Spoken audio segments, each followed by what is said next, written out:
여러분, 사도행전 28장은 바울이 아시아를 건너 마케도니아 빌립보에서 시작한 선교 여정이 이제 끝을 향해 가고 있음을 보여줍니다. 우리가 이미 살펴본 대로 소아시아에서의 선교 여정을 두 번이나 하나님께서 막으셨습니다. 그리고 마케도니아로 건너와 우리를 도와달라는 그 환상을 바울에게 보여주시죠. 그것을 통해 원래 바울의 계획에 없었던 유럽 선교의 여정이 시작되었습니다. 그런데 방문하는 도시마다 복음을 전하면서 참 많은 일들이 있었습니다. 아무런 연고도 없고 심지어 회당도 없었던 첫 성 빌립보에서 하나님 놀랍게도 자주 옷감 장사를 하는 루디아를 만나게 하시죠. 그리고 빌립보 교회를 그 집에서 시작해 하셨습니다. 그러나 귀신 들려 점을 쳐주던 여정을 고쳤다는 이유로 주인들로부터 고발을 당해 심한 매질을 당하고 감옥에 갇히기도 했습니다. 우여곡절 끝에 그 감옥을 나오게 되고 마케도니아의 수도 데살로니가로 가서 또다시 복음을 전하게 됩니다. 그런데 거기서 다시 유대인들의 사주를 받은 조폭들을 동원해서 회방과 공격으로 급하게 다시 바울은 베레아로 피해야만 했죠. 베레아의 유대 사람들은 말씀해 보니까 데살로니가 사람들보다 비교적 열린 마음으로 하나님의 말씀을 받아들이고 바울 일행에 대해서 굉장히 호의적이었음을 보게 됩니다. 그러나 여기서도 데살로니가에서 소동을 일으킨 불량배들이 베레아까지 쫓아와서 복음 전하는 것을 회방하는 것입니다. 또다시 바울은 실라와 디모데를 그 베레아 그리고 데살로니가에 남겨두고 급하게 빠져나와 우상의 도시 아테네에 도착합니다. 그 여정을 다시 한번 잠시 지도로 보시면 수리아 안디옥에서 시작한 2차 선교 여정이 터키의 서부 지역 그 소아시아 지역을 관통해서 결국은 에베소로 가고자 했으나 드로아에서 유럽의 첫 땅 마케도니아 빌립보에 들어가게 됩니다. 그리고 그 길을 따라서 이 남쪽 그리스 반도의 남쪽 아가야 지방인 드디어 아테네에 도착을 한 것입니다. 여러분 잘 아시는 대로 아테네는 헬라 철학이 꽃을 피웠던 도시였죠. 헬라를 대표하는 많은 지성인들 이름만 되면 다 아는 플라톤, 소크라테스, 아리스토텔레스 앞다투어 자신들의 지식을 자랑하고 숭상하던 곳이었습니다. 그러나 바울이 아테네를 방문했을 때쯤은 아테네가 굉장히 쇠락해 있던 때였습니다. 그럼에도 그들은 종교심이 남달랐다고 바울이 관찰하고 그 아테네 시민들의 모습을 말씀해 주고 있습니다. 그 말은 대학자이기도 했고 한때는 유대인의 정말 가장 탁월한 랍비로 인정받을 수 있는 그 길을 걷고 있었던 바울의 입장에서 보면 한마디로 아테네 시민들은 복음을 전하기에 정말 구미에 당기는 사람들이었습니다. 왜냐하면 말이 통할 것 같거든요. 지성적인 사람들 토론을 하고 논쟁을 해도 결코 그걸 불편해하거나 거북해하지 않는 사람들이었죠. 그러니까 여기서는 그동안 지나쳐온 빌립보나 데살로니가에서처럼 유대인들의 물리적이고 사나운 공격도 없었습니다. 그러니까 분위기로 볼 때 복음의 열매가 풍성할 것에 대한 기대가 바울에게 충만했을 겁니다. 그래서 17장 23절에 보면 아테네 사람들에게 바울은 이렇게 얘기하죠. 내가 다니면서 여러분이 예배하는 대상들을 살펴보는 가운데 알지 못하는 신에게라고 새긴 제단도 보았습니다. 그러므로 나는 여러분이 알지 못하고 예배하는 그 대상을 여러분에게 알려드리겠습니다 라고 아주 자신만만하게 말하고 있는 겁니다. 그런데 참 예상과 달리 아테네에서의 전도 사역은 큰 성과, 겉으로 드러난 열매를 거두지 못합니다. 심지어 아테네에서는 교회조차 세워지지 않습니다. 결과만 놓고 본다면 하나님은 실수하지 않으시는 분임에도 불구하고 결과만 인간적인 눈으로 놓고 보면 철저한 실패였죠. 바울의 전도에 대해서 어떤 사람은 조롱도 하고요, 어떤 사람은 죽은 사람의 부활에 대해서 내 말을 다음에 다시 한번 들어보겠다고 반응을 했지만 실은 시큰둥했다는 얘기입니다. 여러분, 이 육체는 영혼을 가두는 감옥과도 같다는 이 플라톤 사성이 팽배하고 지배하던 헬라 철학의 도시에서 육체의 부활을 얘기한다는 것은 가당치 않은 얘기입니다. 아니, 그 영혼을 다시 옥죄고 구속하는 그 육체로 우리가 다시 부활한다는 그 복음은 그들에게 결코 복음일 수 없었던 거죠. 그들의 철학으로 볼 때 매력을 느낄 만한 것이 별로 없었습니다. 바울이 그동안 복음을 전하면서 핍박받는 것을 생각하면 여러분, 이 정도 반응은 굉장히 신사적인 것이죠.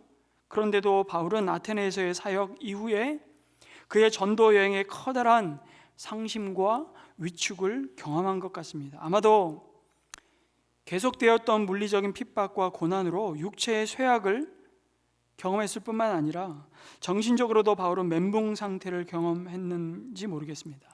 마음의 피곤이 몰려왔습니다. 아테네에서의 전도사에게 기대했던 것과는 너무 다른 결과를 받아들고요, 오래 머물지도 않습니다. 짧은 아테네 선교 여정을 끝내고 고린도라는 도시로 향합니다. 그 당시에 아가야 지방의 수도, 가장 큰 인구를 갖고 있었던, 그 당시에 70만 혹은 75만까지 인구가 살고 있었던 도시였죠. 그 고린도라는 또 다른 환경과 그런데 상황을 맞닥뜨리면서 바울의 마음은 담대해진 것이 아니라, 여기가 황금 어장이구나 싶은 게 아니라 오히려 마음이 두려움과 침묵에 사로잡히고 맙니다. 바울이 고린도에 도착했을 때 심신이 많이 지쳐 있었다는 것을 여러분, 사도행전에서는 알 수 없지만 그가 나중에 고린도 교회에 보낸 편지, 에베소에서 이 편지를 쓰거든요. 이런 내용이 있습니다. 고린도전서 2장 3절에 한번 같이 읽을까요? 시작. 내가 여러분과 함께 있을 때에 나는 약하였으며 두려워하였으며 무척 떨었습니다 라고 고백합니다. 어쩌면 2차 전도 여행에 있어서 가장 큰 영적 위기가 이 고린도에서 찾아온 것입니다. 이제 그의 곁에는 2차 선교 여행을 수리아 안디옥에서 파송받고 함께 출발했던 신라도 없습니다. 그리고 바울에게 큰 위로가 되었던 영적 아들이기도 하고 제자인 디모데도 곁에 없습니다. 정말 홀로 남겨진 것이죠. 그러면서 대체 무슨 일이 있었길래 사도 바울이 왜 이렇게 고린도에서 사역할 때 불안해했었고 두려워했을까요? 그것은 무엇보다도 첫 번째로 고린도라고 하는 이 도시의 영적 상황 때문이었던 것으로 보입니다. 여러분, 고린도라는 도시가 어떤 도시였습니까? 한 도시 안에 여러분, 동쪽과 서쪽에 항구를 2개나 둘 만큼 아주 상업이 번창한 부유한 도시였습니다. 우리 단기팀이 고린도를 이번에 순례를 갔다 왔는데요, 지금은 이 두 항구를 연결하는 운하가 연결되어 있습니다. 배가 거기를 지나가면서 에게해와 아디리해를 연결합니다. 그 말은 터키 쪽에서 배가 그 고린도 반도를 관통해서 이탈리아로 가는 아디리아해를 바로 통과하는 겁니다. 그 운하가 없으면 한 700-800km를 돌아가야 됩니다, 배가. 근데 그 운하가 바울 당시에는 없었어요. 근데 그 당시에는 어떻게 했냐? 갱그레아 항구에서 배를 끌어올립니다.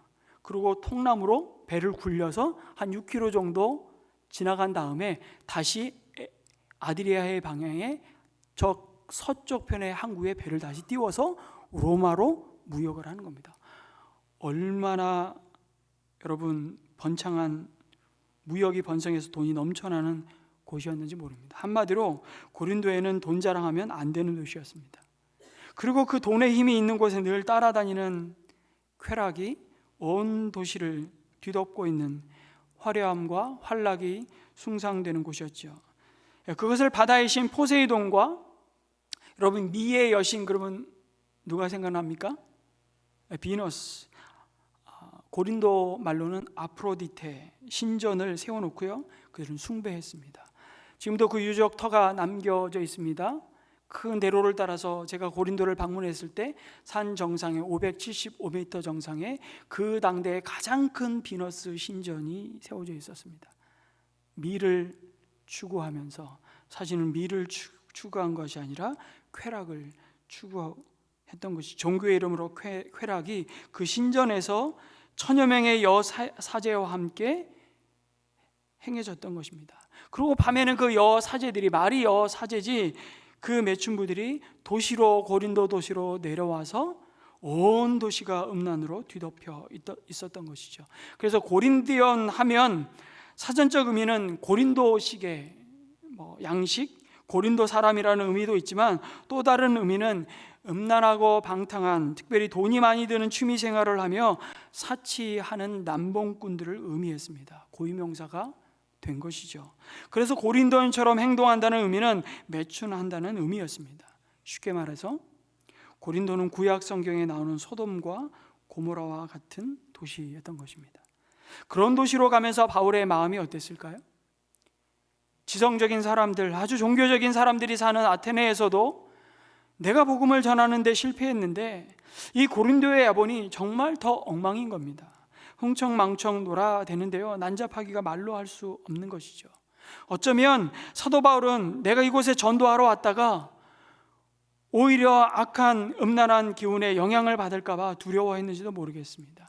이 도시의 타락상을 보면서 자기 만족을 추구하는, 그것이 최고의 덕목이요 가치라고 믿는 그 땅을 바라보면서 도대체 이 도시에서 복음을 전한다는 것이 가능은 할까?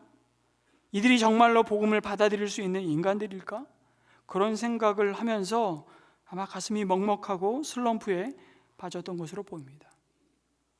아마도 바울에게 아테네에서의 복음 전도와 그 결과의 영향으로부터 완전히 자유로울 수 없었습니다. 과거에 대한 쓰라린 경험이 이 도시의 화려함 앞에 오히려 두려움과 위축을 가져옴과 동시에 돈의 힘과 쾌락이 찌든 문화는 복음의 큰 장벽으로 바울 앞에 마주 선 것이죠. 그것이 바울의 마음을 짓눌렀을 것입니다. 그래서 깊은 절망감으로 몰아갔는지도 모르겠습니다. 많은 학자들이 바울이 그토록 부르짖어 기도했던 고린도서에 그걸 밝히죠.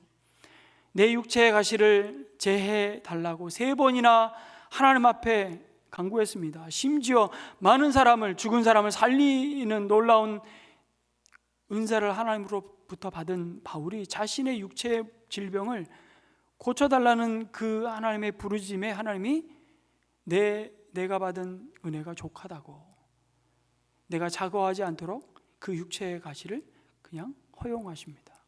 그런데 많은 학자들은 그 육체의 가시가 무엇인지 궁금해하면서 그 중에 하나가 우울증이었을 것이다 라고 얘기합니다. 상당히 일리 있는 묵상이죠. 마치 엘리야가 바알과 아세라 선지자들을 단칼에 죽이고서도 여전히 살기 등등해서 그 엘리야 선지자를 죽이겠다고 달려는 이세벨의 위협에 자신의 목숨을 잃을까 봐 두려워 어쩔 줄 모르고 도망가던 엘리야의 모습처럼 바울의 모습을 마주하게 됩니다. 어쩌다 이 지경이 됐나? 여러분, 그렇게 생각되시는 분이 혹시 계십니까? 정말 죽은 힘을 다해 누군가를 향해, 그 한 영혼을 향해 복음을 전해본 경험이 없는 분일 가능성이 높습니다. 여러분, 누구나 그럴 수 있습니다. 우리는 무의식적으로 성경에 등장하는 인물들을 굉장히 이상화하려는 경향이 있습니다. 아니, 이상화하는 걸 넘어서 우상화하기까지도 하죠.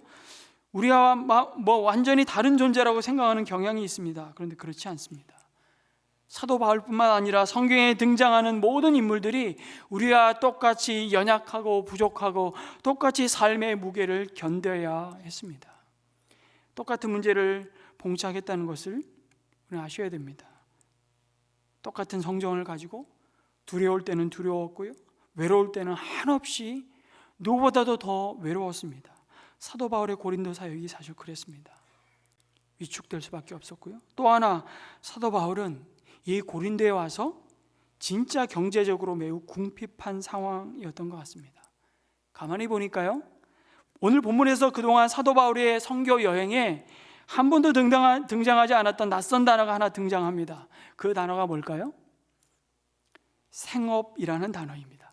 3절에 보니까 생업이 서로 같으므로, PPT를 띄워주시겠습니까? 생업이 서로 같으므로 바울은 그들 집에 묵으면서 함께 일을 하였다. 그들은 잠시 뒤에 살펴보겠지만 아굴라와 브리스길라 부부죠. 그들의 직업은 뭐하는 직업이었다고요? 천막을 만드는 일이었습니다. 여러분, 대학자요 랍비였던 바울에게 무슨 천막 만드는 기술이 언제 배워서 언제 천막을 만들었다는 건지 이해가 잘 안 되시지만, 여러분, 랍비의 전통은요, 반드시 자기가 하나님의 율법을 가르침으로 먹고 사는 것이 아니라 가르치는 것으로 대가로 돈을 받을 수 없었습니다. 랍비는 원칙적으로. 그러니까 어려서부터 사실 유대인들은 손으로 혹은 몸으로 일을 해서 자기가 먹고 사는 문제를 해결할 수 있는 교육을, 훈련을 어려서부터 받았던 겁니다. 그리고 이제는 정말 복음만 전할 수 없는 막다른 골목의 고린도에 도착해서 그가 천막을 만드는 일로 생업을 이어가면서 살았다는 것이죠. 전도했다는 겁니다. 그동안 계속 바울은 전도만 하고 다녔잖아요. 회당을 방문하면서 안디옥 교회에서 파송받았잖아요. 그러니까 안디옥 교회가 후원을 줬던 것입니다. 그런데 2차 선교 여행 도중에 지금까지도 안 했는데 고린도에 와서 왜 갑자기 생업을 하냐? 무슨 얘기일까요? 선교비가 다 떨어졌다는 겁니다. 사도 바울이 사람을 찾아갑니다. 아글라 브리스길라 부부가 사도 바울을 찾아온 것이 아니라 2절 후반부에 보니까 바울이 일거리를 줄 사장님을 찾아가서 지금 면접 보러 간 겁니다. 나 좀 써달라고. 왜 이렇게 사도 바울이 경제적으로 힘들어졌을까요? 다른 이유 있겠습니까? 1차 여러분 선교 여행 때는 사도 바울과 동행했던 동역자는 누구였습니까? 바나바였습니다. 여러분, 바나바는 부자입니다. 큰 밭을 팔아서 사도들 발 앞에 놓았던 사람이었습니다. 아마 1차 선교 여행 중에 같이 다니면서 바나바가 돈 좀 꽤 썼을걸요. 아쉬운 게 없었지요, 바울은. 근데 2차 선교 여행 가기 전에 어떤 일이 벌어졌습니까? 둘이 마가 요한을 함께 데려가는 문제로 다투고 갈라섰습니다. 이제는 바나바가 옆에 없습니다. 온전히 안디옥 교회가 보내준 선교비로만 여행을 해야 되는데, 원래 계획에 없었던, 원래 1차 선교 여행 때는요, 이미 세웠던 교회들을 돌아보는 것이었습니다. 2차 선교 여행 때는요. 근데 하나님이 그걸 막으셨잖아요. 유럽으로 건너가게 하셨습니다. 백값은 안 들었을까요? 도시마다 다니면서 체류비는 안 들었을까요? 돈이 다 떨어졌습니다. 어쩔 수 없이 사도 바울은 생업을 찾은 겁니다. 빈궁했기 때문에. 그러면 여러분, 돈이 수중에서 떨어지면 누구나 두려울 수 있습니다. 내 통장의 잔고가 바닥나는 경험을 한번 해보셨습니까? 두렵습니다. 정말 약해진 상황이죠. 실제로 이때 사도 바울이 고린도에 머물면서 데살로니가 교회에 편지를 고린도에서 쓰는데요, 데살로니가 전서 3장 7절에 이런 기록이 있습니다. 같이 한번 읽을까요? 시작. 이러므로 형제들아, 우리가 모든 궁핍과 환난 가운데서 너희 믿음으로 말미암아 너희에게 위로를 받았노라. 어디서요? 고린도에서 지금 궁핍과 환난 가운데서 너희의 디모데와 실라가 전해준 그 소식을 듣고 너희가 믿음을 저버리지 않고 견고하게 믿음 위에 서서 오히려 너희의 믿음의 소문이 마케도니아와 아가야 지방까지 이르는 것에 대한 격려의 편지를 고린도에서 쓰면서 고린도에 있었던 상황을 얘기하고 있는 겁니다. 모든 궁핍을 지나가고 있는 것이죠. 이렇게 놓고 보니까 사도 바울이 우리가 처한 상황과 여러분 크게 다르지 않습니다. 그럼 우리도 끊임없이 이 도시라는 문화 속에서 영적인 눌림에 살아갑니다. 경제적인 어려움 때문에 걱정하며 살죠. 여러분, 돈 쌓아놓고 사시는 분들이 몇 분이나 되겠습니까? 다 경제적인 빈궁함도 겪고 또 그것을 지나가며 우리는 두려움과 염려에 때때로 종이 되기도 합니다. 그런데 우리에게 도전이 되는 것은 사도 바울도 똑같이 환난 중에 눌렸고 경제적인 어려움이 있었지만 그 상황 가운데서 그는 하나님이 자신을 부르신 사명의 길을 후회하지 않았고 후퇴하지 않고 뚜벅뚜벅 달려갑니다. 그리고 하나님은 그런 바울을 향해 환상 가운데 바울에게 말씀하시죠.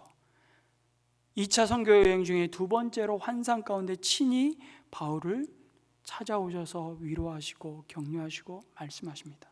9절 10절이죠. 무서워하지 말아라. 잠자코 있지 말고 끊임없이 말하여라. 내가 너와 함께 있으니 아무도 너에게 손을 대어 해하지 못할 것이다. 이 도시에는 나의 백성이 많다. 그 환상을 통해 지금 당장 아무런 변화도 없고 변할 것 같지 않은 그 도시의 사람들을 바라보며 이 도시에 하나님의 백성이 많다고 하나님이 보시는 비전을 바울에게 보여주시는 겁니다. 하나님의 놀라운 위로와 격려의 말씀을 환상 가운데 들려주시죠. 그를 그 어둠의 땅에 홀로 두지 않으시고 그의 약함을 주의 강하심으로 덮고 계셨던 겁니다. 그리고 그 위로와 격려를 하나님은 신실한 하나님의 사람들과의 만남을 통해서 또다시 확인시켜 주십니다. 그들이 바로 아굴라와 브리스길라 부부였습니다. 여러분, 사람의 생각으로는 그냥 어쩌다가 우연히 아굴라와 브리스길라 부부를 고린도에서 만난 것처럼 보이지만, 그러나 여러분, 주님 안에서 모든 성도의 만남은 우연이 없습니다. 그 모든 만남이 하나님의 섭리 안에 있음을 우리는 기억해야 하죠. 지금 이 시점에서 바울이 아굴라와 브리스길라 부부를 만나게 된 것은 전적인 하나님의 은혜였습니다. 여러분, 아굴라와 브리스길라 부부를 누구라고 소개하죠? 그들은 로마 황제 글라우디오 때 로마에 살던 본도 출신의 유대인이었다고 소개합니다. 본도는 이 터키 북쪽의 흑해 연안에 있는 지역입니다. 그 지역에서 어떻게 로마까지 가서 그들은 큰 천막 만드는 사업을 하고 있었다가 글라우디오 황제 때 모든 유대인들이 추방되면서 정처 없이 고린도까지 흘러 들어온 것입니다. 그 사연은 간단하게 말하면 이미 예수 그리스도를 믿고 오순절에 예루살렘을 방문했다가 부활하신 예수님의 복음을 듣고 그리스도인이 되어서 로마에 다시 돌아간 사람들이 우리가 그토록 기다리던 메시아 그리스도가 예수다, 그 예수가 몸으로 부활했다 증거하기 시작하자 유대인들 사이에 난리가 난 겁니다. 소동이 난 거죠. 그러니 로마 황제 입장에서는 팍스 로마나, 이 평화로운 도시, 이 평화로운 로마를 흔드는 저 유대인들, 꼴보기 싫어, 다 내쫓아 이래가지고 삶의 터전을 다 잃어버린 채 정처 없이 로마로부터 추방된 사람들이죠. 한마디로 난민이었습니다.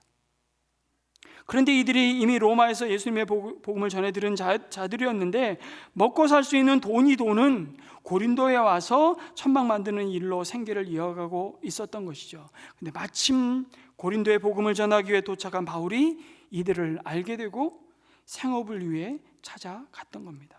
여러분, 이 만남이 하나님의 놀라운 은혜였다는 사실을 어떻게 알 수 있을까요? 이 만남이 어디까지 이어지냐면, 그럼 바울이 고린도에서 복음을 전하며 1년 6개월을 머물고요, 이제 2차 선교 여행을 마무리하면서 예루살렘으로 가고자 할 때 잠시 거쳐간 도시가 결국 에베소였습니다. 그 에베소를 떠나갈 때 삶의 터전을 두고 이 아굴라와 브리스길라 부부가 함께 바울과 동행합니다. 네, 거기서 끝나지 않습니다. 나중에 로마에까지 바울과 함께 있습니다. 그럼 마지막 로마에서 바울이 옥중에 사로잡혀 복음을 전할 때 그 옥중 옥바라지를 한 사람들이 누구였을까요? 아글라와 브리스길라 부부였습니다. 마지막까지 이들을 향한 바울의 마음을 로마서 16장 3절에서 4절로 이렇게 드러내죠. 한번 같이 읽겠습니다. 시작. 그리스도 예수 안에서 나의 동역자인 브리스가와 아굴라에게 문안하여 주십시오. 그들은 생명의 위험을 무릅쓰고 내 목숨을 구해준 사람들입니다. 나뿐만 아니라 이방 사람의 모든 교회도 그들에게 감사하고 있습니다. 여러분, 아굴라 프리스길라 부부, 이들은 처음 바울과 생업을 위해 동업자로 만났지만요, 어느덧 주님의 나라 복음을 위해 일생을 함께 사역하는 동역자로 서 있는 것입니다. 여러분, 이런 관계를 맺고 있는 분이 계십니까? 그분을 은혜샘물교회 안에서 만나시기를 주님의 이름으로 축복합니다. 여러분의 일터 가운데 이와 같은 만남의 복이 있기를 축복합니다. 그런 만남이 아직 우리 삶 가운데, 우리 관계 가운데 없다면 그런 만남의 축복을 위해 하나님께 날마다 구할 수 있는 저와 여러분이 되기를 소망합니다. 그런데 여기서 우리가 주목하기를 원하는 것은 이것이 아닙니다. 생업, 이 부분을 다시 한번 우리가 좀 묵상했으면 좋겠습니다. 사도 바울은 지금 생업을 하고 있죠. 천만 만드는 일입니다. 그런데 그는 여전히 회당에서 강론하고 주의 복음을 전하며 하나님의 말씀을 선포합니다. 유대인과 헬라인을 권면하지요. 이렇게 정리해 볼 수 있을까요? 사도 바울은 생업을 어쩔 수 없이 하지만 그 생업 때문에 본업을 잊지는 않았습니다. 여러분, 이 모습을 우리가 담기를 원합니다. 생업, 말 그대로 먹고 살기 위해 감당해야만 하는 일입니다. 그것도 우리를 부르신 소명의 자리이고 주님의 일이죠. 그러나 그의 본업은 예수 전하는 것이었습니다. 오히려 그가 생업을 하는 이유는 이 본업에 집중하기 위해서이죠. 그의 우선순위는 분명했습니다. 우리가 이 말씀에 도전받기를 원합니다. 여러분, 다 생업을 가지고 있습니다. 생업은 다 다르죠. 우리의 생업은. 그러나 분명히 해야 될 것이 있습니다. 그것은 여러분의 생업일 뿐이고 여러분의 본업은 아닙니다. 저와 여러분의 본업은 주를 위해 사는 것입니다. 믿으십니까?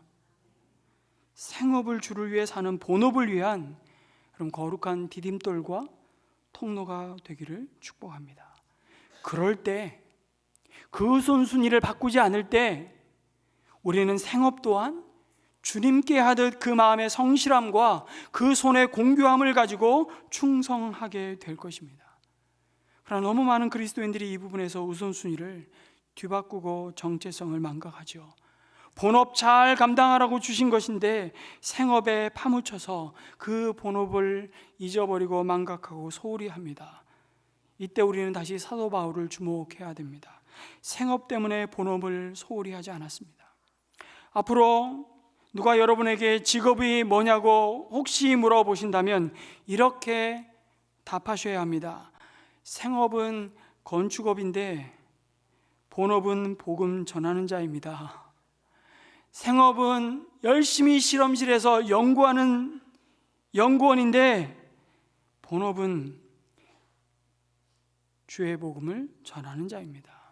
생업은 부동산 중개 일을 하는데 본업은 복음 전하는 자입니다.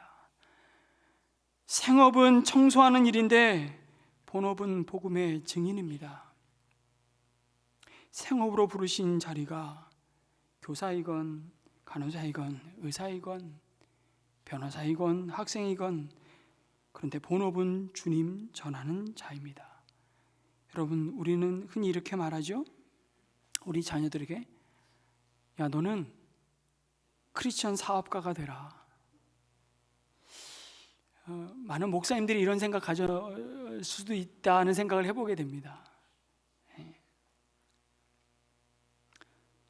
어느 목사님들이, 자주 가정교회 하시는 목사님들이 그런 얘기 합니다. 내가 가정교회 목자가 이런 사람, 이런 부르심이었다는 걸 알았다면 난 목사가 안 됐을 거라고. 여러분, 목자 굉장히 정말 귀한 부르심입니다. 생업을 통해서 그 본업을 더 훌륭하게, 여러분, 예수가 그리스도임을 드러내고 자랑할 수 있는, 여러분, 너무나도 복된 자리이죠. 나는 크리스천 변호사가 되고 싶다, 혹은 나는 크리스천 연예인이 되는 것이 소원이다 말하는 자녀들로 키우고 싶죠. 내 아들을 크리스천, 진짜 본어게인 그리스도인 정치가로 만들고 싶다는 소망을 갖고 있는 성도님들이 또 계실지 모르겠습니다. 요즘 정치인들을 보면서 하도 짜증이 나서. 우리에게 익숙한 표현들이지만 사실은 이것은 본말 전도입니다. 자주 말씀드리지만 본말 전도가 뭡니까? 사물의 위치나 순서나 이치가 거꾸로 된 것을 말하죠.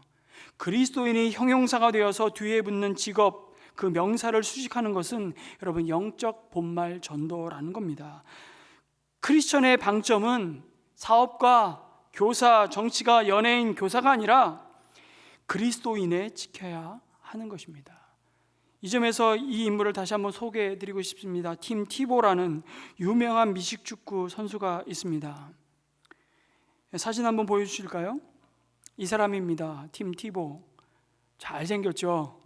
굉장히 미남입니다. 저는 그게 먼저 눈에 들어오더라고요. 지금은 은퇴해서요 ESPN 해설가로도 활동을 하는데, 여러분 이 사람이 유명해진 몇 가지 이유가 있는데요. 그는 터치다운을 한 뒤에 한쪽 무릎을 꿇고 기도하는 자세를 취하는 것으로 잘 알려져 있습니다. 근데 이게 또 사회적인 파장을 불러일으키기도 했죠. 그래서 유명해졌습니다. 그래서 터치다운 한 다음에 하나님께 영광을 돌려드리는 표시로 무릎 꿇는 기도의 자세, 그래서 티보잉이라는 아예 고유 명사가 생길 정도로 유명한 스타입니다. 근데 이 팀이 부모님이 필리핀 선교사인 가정에서 태어나서 어린 시절부터 너는 그리스도인의 방점을 찍는 법을 배웠던 겁니다.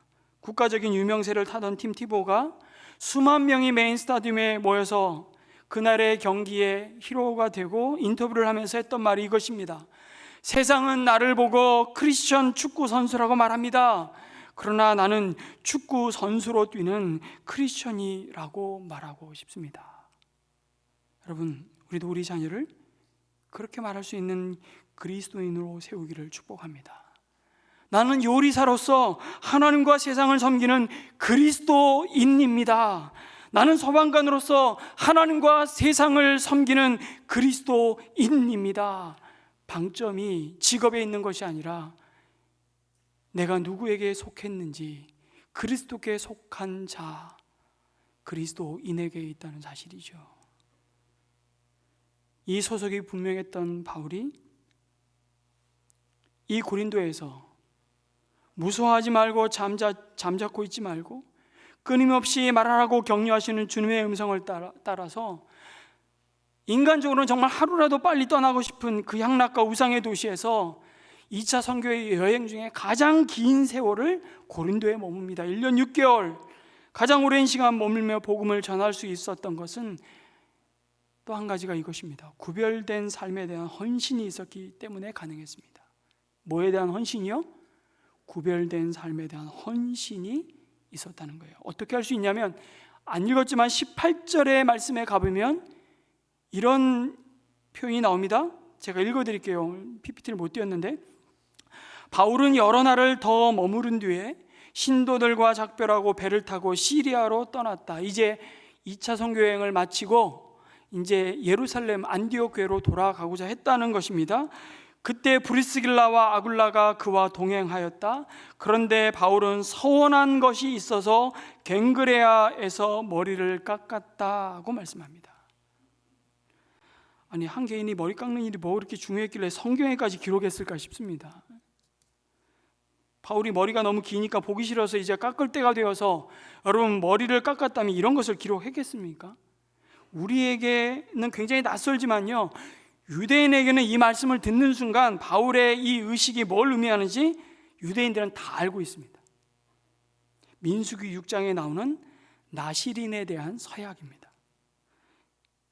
바울이 고린도를 떠나면서 그가 고린도에 처음 도착했을 때 하나님 앞에 드렸던 헌신의 서약을 다 이루었다, 다 성취했다, 그리고 끝냈다라는 표시로 머리카락을 깎았던 겁니다. 밀었던 거예요.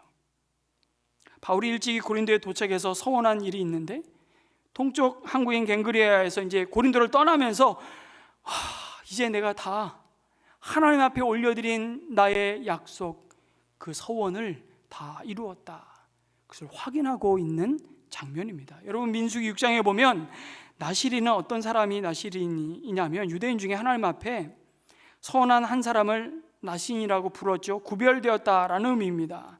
세 가지를 자신의 삶을 하나님 앞에 구별하여 드리면서 서원을 하는 겁니다. 첫 번째는 독주와 포도주를 마셔서는 안 돼요. 이 사람들은 포도주나 독주를 마시지 말아야 되는 이유는 다른 것이 아닙니다. 여러분이 사람이 술을 먹으면 처음에는 사람이 술을 먹다가 술이 결국은 사람을 집어 삼킵니다. 술이 우리 몸속에 들어가서 그 사람을 지배하게 되죠. 그 술이 갖는 특징이 지배한다는 특징이 있습니다. 그래서 끊임없이 바울도 너는 술에 취하지 말고 성령의 충만함을 받으라고. 특별히 여러분, 나시린들이 구별된 자라는 뜻인데 나시린들은 술을 금함으로써 여러분 그 서약 가운데 무슨 신앙 고백을 담고 있는 겁니까? 너를 지배하는 분은 창조주 하나님 한 분 외에는 없다라는 그 신앙적 메시지가 그 속에 담겨져 있는 겁니다. 그러니까 이 말은 곧 내가 누구인지를 포도주와 독주를 입에 대지 않음으로 확인하고 있는 것이죠. 너는 창조주 하나님에 의해 지배 아래 다스림 아래 있는 구별된 자라는 것. 이 메시지가 첫 번째 금지 조건 조항 속에 담겨져 있고요. 두 번째 금하는 것이 무엇이냐면 죽은 것에 시체에 손을 대서는 안 되도록 되어 있습니다. 그리고 시체를 담고 있는 관조차 만져서는 안 됩니다. 정통 유대인들은 나시린으로서 금하는 이 행동이 바로 이 시체를 접촉하지 않는 겁니다. 왜 그랬을까요? 여러분, 시신은 뭐의 결과이죠? 사망의 결과입니다. 사망은 뭐의 결과입니까? 죄의 값입니다. 죄란 뭡니까? 하나님과 끊어진 상태를 얘기하는 겁니다. 그러니까 하나님의 백성들은 적어도 이 죽음의, 이 영원한 사망의 문제와는 전혀 이제는 관계가 없음을 선포하고 드러내는 나시린을 통해서 내가 하나님의 소유된 백성이라는 것을 확인하는 겁니다. 사망 아래 있는 자들이 아니라 하나님의 생명 아래 있는 자들임을 나시린을 보면서 그들이 메시지로 받는 거예요. 내가 누구냐? 이 정체성을 이 금지 조항 속에 감춰 놓은 것이죠. 여러분, 우리도 동일합니다. 우린 그리스도의 공로로 구원을 받은 이상 죄의 값인 사망에 대해서 이제는 관계없는 자들임을 믿습니다. 이제는 그 관계없는 자가 되었음을 믿습니다. 이런 신앙 고백적 메시지가 두 번째 금지 조항이고, 세 번째는요, 오늘 여기 사도 바울이 행했던 머리를 기르고 자르는 문제였습니다. 나시린은요, 머리에 삭도를 대지 않도록 돼 있습니다. 처음에 서약을 시작하면서. 그래서 그게 몇 주이든 몇 개월이든 몇 년이든 그 서약의 기간이 끝나면 그때 비로소 머리를 자릅니다. 근데 평생 나시린으로 헌신하고 서약한 사람들이 있죠. 성경에 대표적인 인물이 누굽니까? 삼손, 나시린이었죠. 내 머리를, 서약을, 하나님과의 관계를 깬 겁니다. 그에게 주어진 모든 하늘로부터 부어주시는 하나님의 은혜와 능력이 사라졌죠. 바울이 지금 갱그레아에서 머리를 잘랐다는 것은 무엇이냐면 고린도에서 하나님 앞에 드렸던 서원을 다 지켰으니 이제 그 서원으로부터는 자유하다라는 뜻입니다. 도대체 무슨 서원을 한 것일까요? 사도 바울이 고린도에 처음 도착했던 때, 여러분, 이 도시가 너무나 음란한 도시였잖아요. 문 밖을 나가면 온통 음란한 사람들이 음란한 행동을 하는 것으로 가득했습니다. 사도 바울이 그때 나시린의 서약을 한 것입니다. 하나님, 나는 내 눈으로 음란한 거 보지 않겠습니다. 나 이렇게 음란한 도시를 살면서 구별되게 하나님 앞에 코람되어 하나님 앞에 살겠습니다. 바울은 퇴폐적이고 돈과 지식과 쾌락을 숭상하는 그 고린도에 입성하면서 충분히 예상되는 그 만만치 않은 영적인 도전 앞에 맞닥뜨리기 전에 나시린 서약을 했던 것으로 보입니다. 그리고 1년 6개월 동안 고린도에 머무는 동안 그는 계속 머리를 길렀습니다. 그는 구별된 삶을 살았다는 말이죠. 그리고 드디어 갱그레아 항구에서 그 음란한 땅 고린도를 떠나게 되자 그 서약이 끝났기 때문에 머리를 자른 것입니다. 무슨 말입니까? 그런 구별된 삶을 살려고 거룩한 몸부림을 쳤다는 말이죠. 이 모습이 우리에게 도전이 되기를 소원합니다. 여러분, 마침 이제 한 해의 끝을 향해 가고 이제 새해를 우리가 맞이합니다. 여러분, 인생의 이 기간 동안 우리가 송구 영신 예배 드림으로 우리의 의무를 다 했다, 그 의무로 드리는 예배 아닙니다. 이 기간 동안 진정한 나시린의 서약을 한번 해보시면 어떻겠습니까? 내가 이 기간 동안 하나님 앞에 구별된 삶을 살겠다? 아니, 우리에게 허락할 새해 우리의 몸을 구별하고 생각을 구별하고 보는 것을 구별하며 하나님 앞에 내 삶을 다시 한번 헌신하여 드리겠다. 여러분, 평소에 새벽을 깨우지 못했다 할지라도 새벽줄 기도의 기간 동안 새해 나를 통해, 우리 가정을 통해, 우리 믿음의 가족인 목장 식구를 통해 하나님이 행하실 새해를 기대하며 여러분, 이 새해를 주님의 손에 한번 맡겨보시는 헌신의 시간을 작정해 보시면 어떻겠습니까? 역시 아멘이 안 나올 줄 알았습니다. 여러분, 1월 12일부터 시작되는 세급줄 기간에 저와 여러분에게 이 나시린의 서약이 있기를 주님의 이름으로 축원합니다. 그런 은혜가 있기를 주님의 이름으로 축원합니다.